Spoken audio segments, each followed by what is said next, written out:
and welcome to Bites of History with Irene Walton. I am your host, Irene Walton. Today we're talking about Betty Crocker, and it is a wild ride. Have you ever wondered how it made it to your table? Have you ever wondered how it made it to your shelf? If you love food, then this is the show for you. Bites of History with Irene. I would like to start off by thanking my resources for this episode. We have BettyCrocker.com, TheSmithsonianMag.com, DailyMeal.com, History.GeneralMills.com, Wikipedia.org, GeneralMills.com, UH.edu, and LAPL.org. And a huge thank you to everybody who joined the Patreon tier for the podcast. It is called The Little Producers. It is only a $2 a month tier. You guys have input into what episodes you want to hear. You can give me feedback on what you've heard already. It helps support me and this little tiny independent podcast that I'm doing. And it allows me to maybe even do 2 a week, which is something I'm toying around with. So please check out that Patreon tier. Again, it's only $2 a month and it helps so much. And to everybody who has joined, again, just one more big ol' thank you. If I could give you a hug, I would.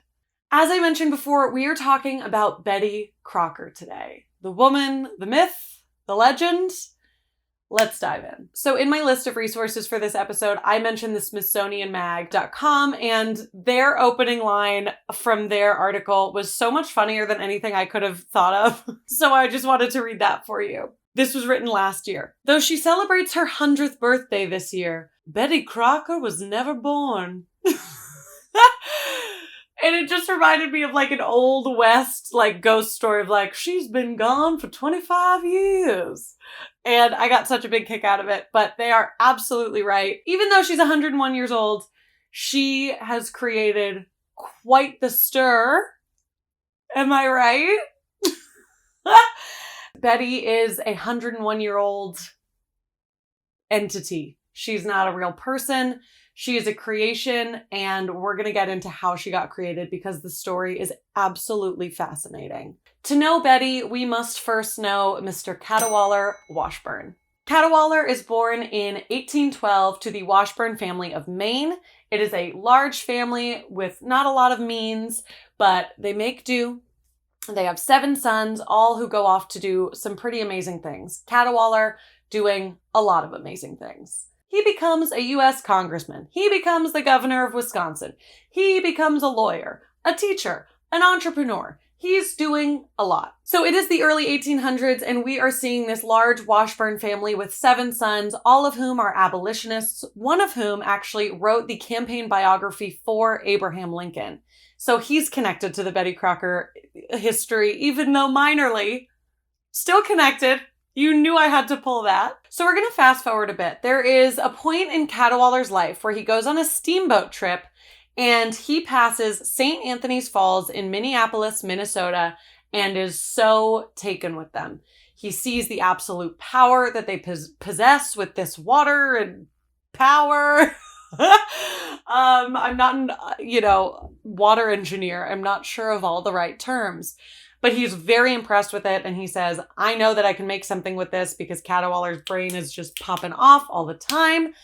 And he most certainly does. In 1866, Mr. Washburn opens the Washburn, in quotes, B flour mill, and it does very well. Now, just like with most things, when someone sees someone else doing something that's very profitable, they might want to be a part of that as well. And in 3 years later, in 1869, we see Charles Pillsbury, yes, that Pillsbury, take over the mill across the river. So there was a mill that was kind of broken down, empty.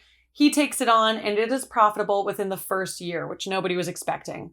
Washburn is not too worried about this. They're both doing really well. They're both selling lots of flour. So much so that Washburn opens an, in quotes, A flour mill next door to the B flour mill that was already there.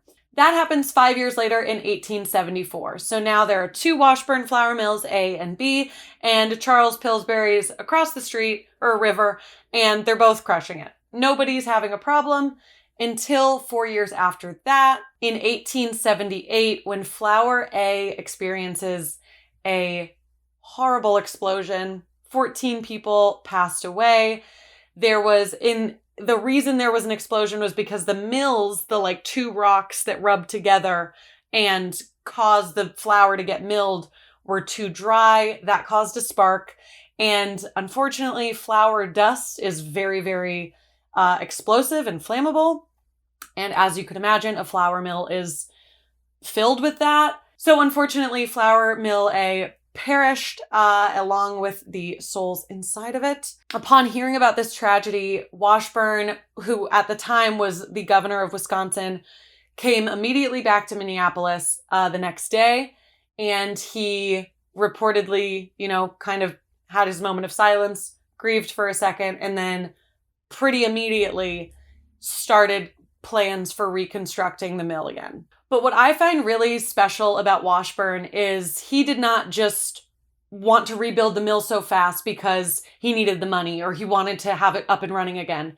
He wanted to figure out a more safe way to go about this in the future. He wanted to get right on it so that he could also be getting right on the safety regulations that should have been a part of it in the first place. So he was kind of a pioneer in that. And the thing that I love so much about it is he was not afraid to share this new information. He paid a lot of money to have people come in and help with these safety regulations in building the new mill.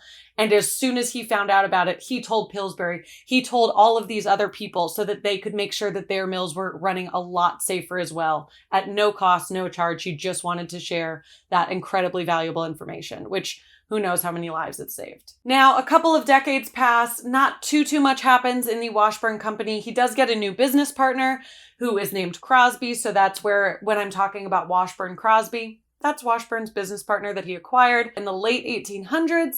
We fast forward to the part that gets very interesting about Betty Crocker, which I'm sure we were all waiting for. So thank you for letting me talk about my little nerdy history part.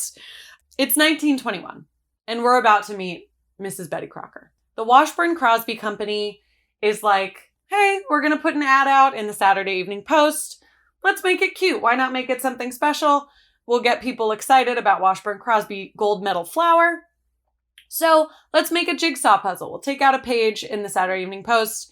They can cut it up, tape it back up, send it back into us. And if they do it properly, we'll send them a cute little gold medal flour pincushion, which, oh my God, I need to find one in an antique store somewhere because they're so freaking cute. If you get the jigsaw puzzle right, you send it in to Washburn Crosby. They send you back a pincushion. Now, what's interesting about this is the first time that home cooks and home bakers are able to communicate with the flour company, with Washburn Crosby. And they take this opportunity to ask a lot of questions, which is so smart, dude. It's like if the Food Network was like, here's our address to everybody important, and you're just like, I could just like ask Guy Fieri what his favorite food is all of a sudden. Like, that's so sick. So everybody does this. So people are getting the Saturday Evening Post, doing the jigsaw puzzle, writing in. The Washburn Crosby Company gets 30,000 jigsaw puzzle submissions and 5,000 letters asking cooking questions. So now the Washburn Crosby Company is like, oh my gosh, what do we do with all these letters? That's so crazy. And the advertising department is like, listen, here's what you're going to do. You're going to make a person so it seems more relatable and like they're getting a real answer. And you are going to answer all of these questions. Do it. And Washburn Crosby was like, T, you got it. So now we come to the creation of Betty Crocker. They wanted the answerer of the letters to be a woman because that was more relatable. More women were writing in these questions, so they wanted a woman to take the advice from. They chose the name Betty because it sounded cute and friendly, which I love that they were just like, I don't know, that's nice. And they choose the name Crocker based off of a very beloved executive from the Washburn Crosby Company named William Crocker. And since Betty was created to write back answers to cooking questions, she needed a signature. So they kind of pooled all of the female employees of Washburn Crosby and had them just give a fake signature of this woman named Betty Crocker. And they all did it. One of them won. That is the original signature, and that is the signature we see today. So it's still relatively similar for, 100 years later. For all of the women who were actually writing back the answers to the cooking questions, it was required for them to learn and memorize the signature so that it could be consistent across the board. It's just so amazing. I love this story. Okay, we're not done. So Betty has been helping homemakers and home cooks alike for a few years now.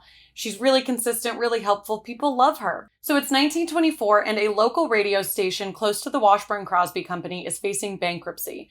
So Washburn Crosby is like, we'll take you on, no problem. And they changed the radio station's name to WCCO, which is an acronym for Washburn Crosby Company. And with that, they introduced the Betty Crocker Cooking School of the Air. And it is their very own radio show. Now, our first ever Betty Crocker voice is by Blair Ingersoll, who was a home economist in the 1920s, and she is just perfect for it. This radio show is absolutely crushing it. And by the next year in 1925, it has spread to 13 different radio stations regionally in the United States. Each of these regional stations having their own voice for Betty Crocker, and it gets even bigger. The Betty Crocker Cooking School of the Air goes on to become one of the longest running radio shows of all time. We will see the success of the business model of the Betty Crocker Cooking School of the Air, which is quite the tongue twister. So thank you for being patient with me working through it. We will see the success of this permeate the radio waves only 2 years later with Aunt Sammy's Radio Hour, which we will get into a different episode. But Aunt Sammy is the other half wife person of the fictitious Uncle Sam, who encouraged young American men to enter the military. So Aunt Sammy was the one who was helping the women who had stayed back at home continue life as it goes. But again, a different episode for a different time. Let me know if you want to hear about that. I think it's very interesting.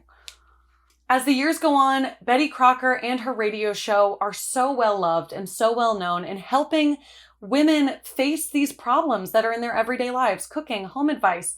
And she's really well loved. She's really well known too. So much so that in 1945, Fortune magazine names her the second most well-known woman in the United States after Eleanor Roosevelt. Now, like always when talking about vintage type things, there are a lot of mentalities and schools of thought that we do not participate in anymore that Betty did sometimes discuss, like male-female relationships and how they work.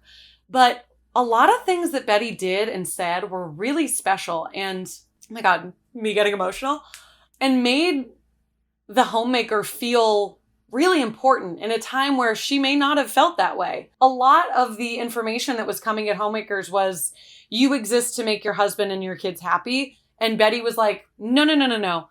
That's all well and good, but you also exist because you're doing something really special and really cool. Now, a lot of this like positive reinforcement from Betty was from the radio show, which you could kind of like write in and become a part of the radio program. It was called the Home Legion program. And you would get sent this list of the Homemakers Creed. I'm going to read just a couple for you.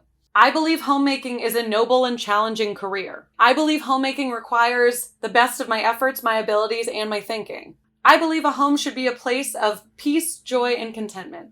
So it's like all of this list of a lot of things. Of course, some are a little out of date and but I just think it's special that she was making sure that the people who were still at home and the women who were providing in their own way knew that what they were doing was really special and not easy. Now, before the success of the Betty Crocker Cooking School of the Air, Betty Crocker was getting about 5,000 letters a week all over the U.S. And, you know, all the ladies who were Betty Crocker were responding to them.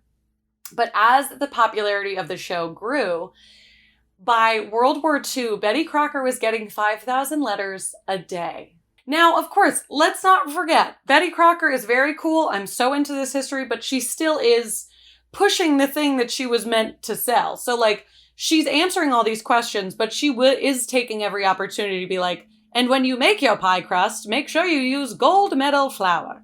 Which, of course, they're given a lot of information. They can push what they want to push. But again, the people who were behind Betty were really well aware of what was going on in the world. New kitchen and house technologies were popping up all the time, and people didn't know how to use them. Wives who were at home didn't know what like a microwave was going to do, didn't know how to use this new type of pot or this type of pressure cooker. And Betty had to stay on top of that. So when she inevitably got questions about it, she could answer them. The Washburn Crosby company pushed for regulations of oven temperatures and pan sizes so that more people could be confident going into the kitchen and going into the homemaking industry. And what they did was really special. They made a lot of stuff happen to make life as a homemaker easier. Now, as radio shows kind of petered out a little bit, Betty Crocker, of course, went into the television space, and then the Betty Crocker kitchens were developed. So that's what we kind of might have in the backs of our brains now, seeing a bunch of, wonderful people making new recipes and in the back and building little cakes and and those are the Betty Crocker test kitchens that we know today, that we get our recipes from today even. So the Washburn Crosby company eventually becomes the General Mills that we know today. So General Mills is now creating, under the Betty Crocker moniker, these instant helpers as more women return to the workforce, enter the workforce for the first time, and there are fewer women in the kitchen than there ever were. So Betty introduces these instant type of things. Instant mashed potatoes, instant soup mix, instant boxed cake mix that we have all made, I'm 100% sure, and hamburger helper, all of these things so that women can still feel like they're creating a healthy, good meal for their family, which is really special because it was not an easy time. It was not an easy transition, and Betty Crocker helped it. And she allowed any level cook to feel confident entering a kitchen. Now, as the years go by, she creates even more products that we're all familiar with today. Bisquick is one of them. Like I mentioned earlier, hamburger helper. We've all had something that came from that little red Betty Crocker spoon. And that is the history of Betty Crocker, my friends. I hope you enjoyed listening to that episode as much as I enjoyed sharing it with you. Oh my gosh, please stay tuned for next week where we are going to talk about the history of Chef Boyardee, and boy oh Boyardee, is that a story. I'll see you next week. Okay, I love you. Goodbye. Mwah. Go make some Betty Crocker cake. I know I will. Have you ever wondered how it made it to your table? Have you ever wondered how it made it to your shelf? If you love food, then this is the show for you. Bites of History with Irene.